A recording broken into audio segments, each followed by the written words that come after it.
Hello everyone, हम आज पढ़ेंगे जैसा हमने लास्ट वीडियो में क्या पढ़ा था, स्ट्रक्चर ऑफ फ्लावर। और स्ट्रक्चर ऑफ फ्लावर में हमने सारे फ्लावर के पार्ट कंप्लीट कर लिए थे।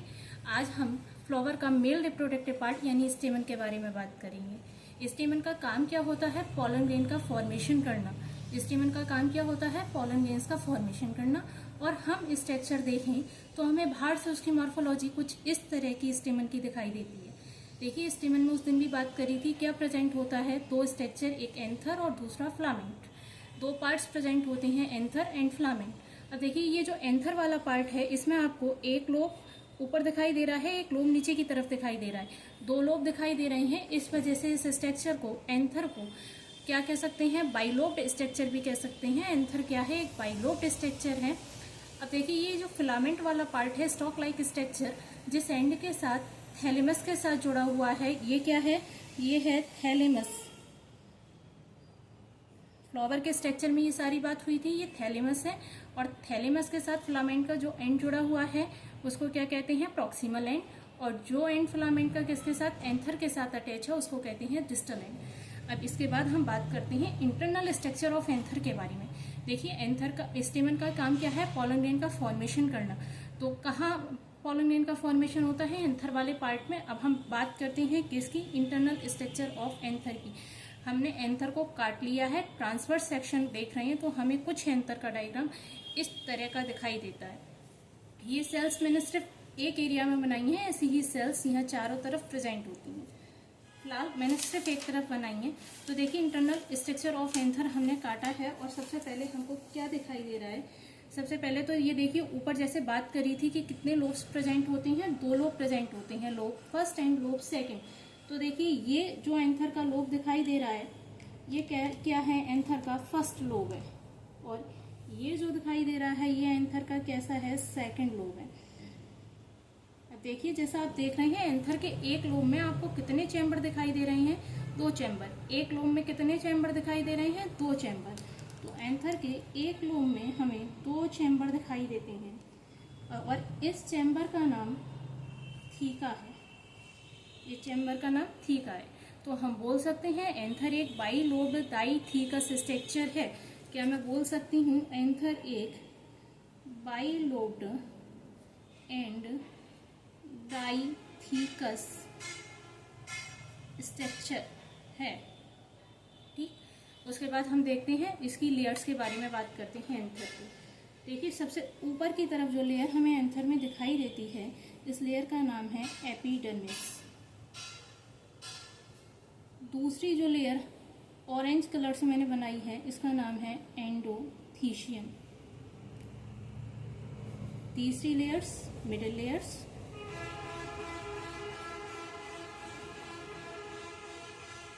और चौथी लेयर का नाम है टेपिटम। चौथी लेयर का नाम है टेपिटम। अब देखिए, चारों लेयर्स एंथर की बहुत जरूरी हैं। पहली लेयर एपिडर्मिस, जैसा हमें पता है एपिडर्मिस का काम क्या होता है? प्रोटेक्शन प्रोवाइड करना।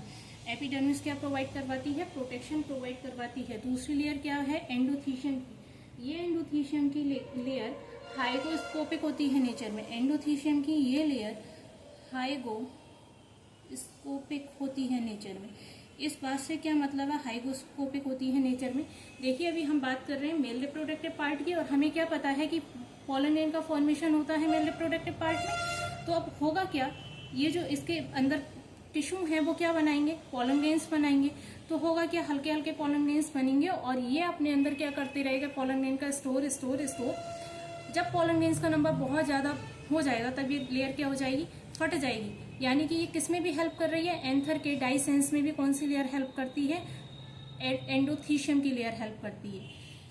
फिर हम बात करें मिडिल लेयर की। मिडिल लेयर कितनी प्रेजेंट हो सकती हैं? 2 से 5 तक मिडिल लेयर्स बीच में प्रेजेंट हो सकती हैं। और last one is tapetum. Tapetum का काम होता है न्यूट्रिशन प्रोवाइड करवाना। टेपिटम का क्या काम होता है? न्यूट्रिशन प्रोवाइड करवाना। और हम बात करें न्यूट्रिशन किसको प्रोवाइड करवाइए। देखिए, ये एक स्ट्रक्चर दिखाई दे रहा है, इस स्ट्रक्चर का नाम है माइक्रोस्पोरेंजियम। माइक्रोस्पोरेंजियम। यही माइक्रोस्पोरेंजियम क्या करता है? पॉलन ग्रेन के फॉर्मेशन का काम करता है। ये जब इमेच्योर फॉर्म में होता है तब तो हम इसको कह रहे हैं माइक्रोस्पोरेंजियम। लेकिन जब ये इमेच्योर फॉर्म किस में कन्वर्ट होगी, मैच्योर फॉर्म में, तब हम इसको कहेंगे पोलन सैक, और इसी पोलन सैक के अंदर पोलन ग्रेन का फॉर्मेशन होगा। आप समझ में आए, माइक्रोस्पोरेंजिया कम बोल रहे हैं हम इमेच्योर फॉर्म में, लेकिन जब ये मैच्योर फॉर्म मैच्योर फॉर्म में चेंज हो जाएगी तब हम इसको पोलन सैक कहेंगे, और इसी पोलन सैक का काम क्या होगा, इसका फॉर्मेशन करना, पोलन ग्रेन का फॉर्मेशन करना। और इसके अंदर जो टिश्यू भरे रहते हैं ये टिश्यू कहलाते हैं स्पोरोजिनस टिश्यू। ये टिश्यू क्या कहलाते हैं, स्पोरोजिनस टिश्यू। ये देखिए बीच में इन दो लोब्स को आपस में कनेक्ट करने के लिए एक टिश्यू प्रेजेंट होता है, और इस टिश्यू का नाम है कनेक्टिव। अच्छा देखिए, एक मेरे पास माइक्रोस्पोरेंजियम यहाँ प्रेजेंट है, एक यहाँ भी प्रेजेंट होगा, एक यहाँ भी प्रेजेंट होगा, और एक यहाँ भी प्रेजेंट होगा। तो मैं बोल सकती हूँ एंथर एक टेट्रास्पोरेंजिएट स्ट्रक्चर है। एंथर एक टेट्रास्पोरेंजिएट स्ट्रक्चर है। तो एंथर मुझे क्या पता चला, बाइलोब्ड एंड डाइथिकस स्ट्रक्चर है, और क्या है, टेट्रास्पोरेंजिएट स्ट्रक्चर है। और एंथर का काम क्या है, पोलन ग्रेन का फॉर्मेशन करना। अब हम देखेंगे पोलन ग्रेन का फॉर्मेशन कैसे होता है। हम बात कर रहे हैं पोलन ग्रेन का फॉर्मेशन कैसे होता है। तो देखिए पोलन ग्रेन के फॉर्मेशन की प्रोसेस को हम कहते हैं माइक्रोस्पोरोजेनेसिस।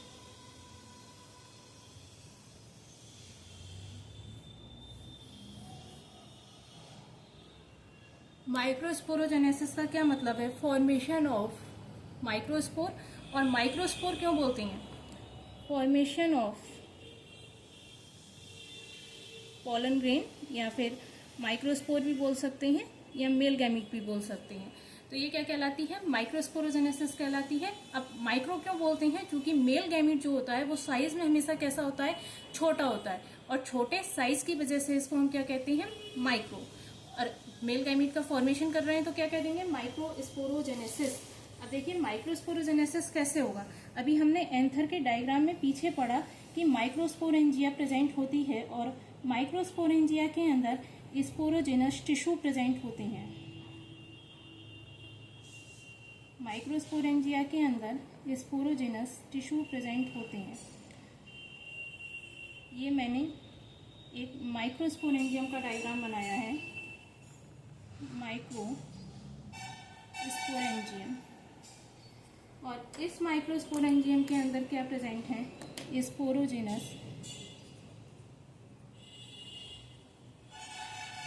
टिश्यू। ये सारे स्पोरोजेनस टिश्यू नेचर में 2n होते हैं, डिप्लॉइड होते हैं। और अब देखिए हमें क्या करना है, माइक्रोस्पोरोजेनेसिस करनी है, पोलन ग्रेन का फॉर्मेशन करवाना है। तो जब पोलन ग्रेन का फॉर्मेशन होने लगता है तब इस स्पोरोजेनस टिश्यू में से कोई सेल, एक सेल माइक्रोस्पोर मदर सेल की तरह बिहेव करने लगती है, माइक्रोस्पोर मदर सेल की तरह बिहेव करने लगेगी, और इसको हम MMC बोल सकते हैं।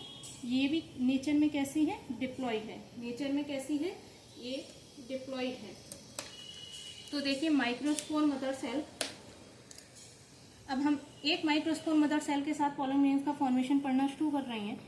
ये एक मेरे पास प्रेजेंट है MMC, माइक्रोस्पोर मदर सेल। कैसी है नेचर में, डिप्लॉइड है नेचर में। अब देखिए माइक्रोस्पोर मदर सेल है, और हमको क्या बनाना है, गैमीट्स बनाना है। तो आपने 11th क्लास में क्या पढ़ा होगा, division, mitosis and meiosis division पढ़े होंगे। तो माइटोसिस और मियोसिस डिवीजन क्या होता है, माइटोसिस का क्या मतलब होता है, माइटोसिस एक कैसा डिवीजन है, इक्वेशनल डिवीजन है। लेकिन मियोसिस कैसा डिवीजन है, एक रिडक्शनल डिवीजन है, जो गैमीट्स के फॉर्मेशन के लिए जरूरी होता है। अब हम किसकी बात कर रहे हैं, हमें क्या बनाना है, माइक्रोस्पोर मदर सेल से मेल गैमीट का फॉर्मेशन करना है। तो हम क्या करेंगे इसमें, मियोसिस डिवीजन। और मियोसिस कितने पार्ट्स में कंप्लीट होती है, 2 पार्ट्स में, meiosis first and meiosis second. तो हमें क्या करना है, इस MMC में पहले डिवीजन स्टार्ट करवाना है, meiosis first division. Meiosis first division किस तरह का डिवीजन होता है, रिडक्शनल डिवीजन होता है। हमने मियोसिस फर्स्ट डिवीजन स्टार्ट करवाया तो हमारे लिए कितनी सेल मिल जाएंगी, 1 से 2 सेल का फॉर्मेशन हो जाएगा।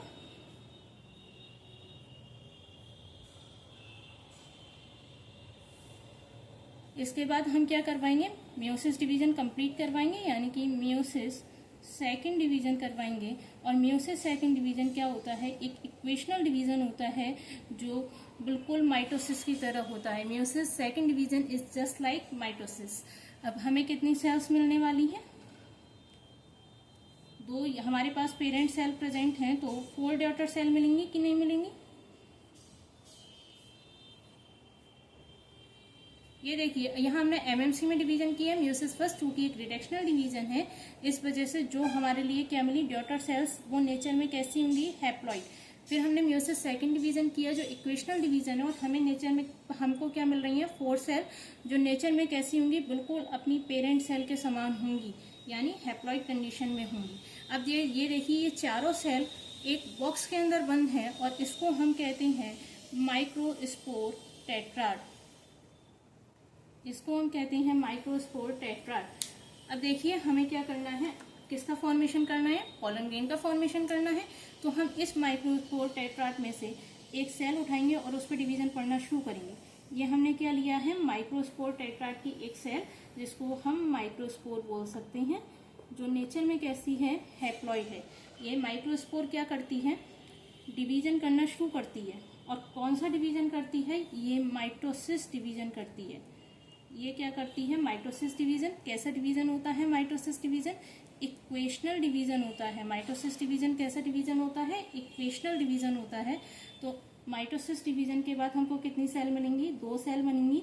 अब देखिए यहाँ जो सेल मिलती हैं वो क्या होती हैं, एक बड़ी सेल, और उस बड़ी सेल के अंदर एक तैरती हुई छोटी सेल हमको मिलती है। ये जो बड़ी सेल आपको दिखाई दे रही है, ये बड़ी सेल वेजिटेटिव सेल होती है, बड़ी सेल वेजिटेटिव सेल, और ये छोटी सेल जो आपको दिखाई दे रही है उसे जनरेटिव सेल कहते हैं। अब देखिए वेजिटेटिव सेल का क्या काम होता है, वेजिटेटिव सेल न्यूट्रिशन प्रोवाइड करवाती है, किसको, न्यूट्रिशन प्रोवाइड करवाती है जनरेटिव सेल को। वेजिटेटिव सेल न्यूट्रिशन प्रोवाइड करवाती है जनरेटिव सेल को। और ये जो हमको स्ट्रक्चर मिला है, ये इमैच्योर पॉलन ग्रेन है। ये क्या है, इमैच्योर पॉलन ग्रेन। अब देखिए होता क्या है कि 60% एंजियोस्पर्मिक प्लांट जो होते हैं उनमें पॉलन ग्रेन्स, 60% एंजियोस्पर्मिक प्लांट जो होते हैं उनमें ये पॉलन ग्रेन्स ऐसे ही कहाँ पर रिलीज कर दिए जाते हैं, स्टिग्मा पर रिलीज कर दिए जाते हैं, release into stigma. Immature pollen grain ही स्टिग्मा पे पहुंचेगा, और स्टिग्मा पर पहुंचने के बाद वो क्या करता है, अपना मैच्योर फॉर्म में आता है, अपना डिवीजन कंप्लीट करता है।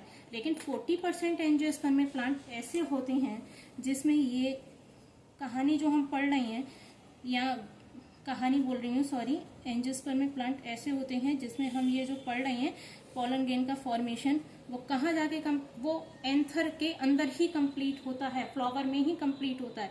तो देखिए इमेच्योर पॉलन ग्रेन का डायग्राम हमारे पास कैसा है, हमारे पास क्या क्या प्रेजेंट है इमेच्योर पॉलन ग्रेन में, एक वेजिटेटिव सेल प्रेजेंट है और इसके अंदर एक जनरेटिव सेल प्रेजेंट है। ठीक, अब इसमें हम क्या करते हैं, एक और माइटोसिस डिवीजन करते हैं, एक और माइटोसिस डिवीजन करते हैं।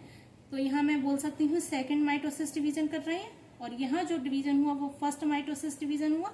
अब सेकेंड माइटोसिस डिवीजन कर रहे हैं, ये सेकेंड माइटोसिस डिवीजन केवल जनरेटिव सेल पे होता है, और जनरेटिव सेल क्या करती है, 2 सेलों में टूट जाती है। जनरेटिव सेल 2 सेलों में टूट जाती है। तो ऊपर वाली सेल क्या कहलाएगी, ये हमें दिखाई दे रही है, ये वेजिटेटिव सेल है हमारे पास,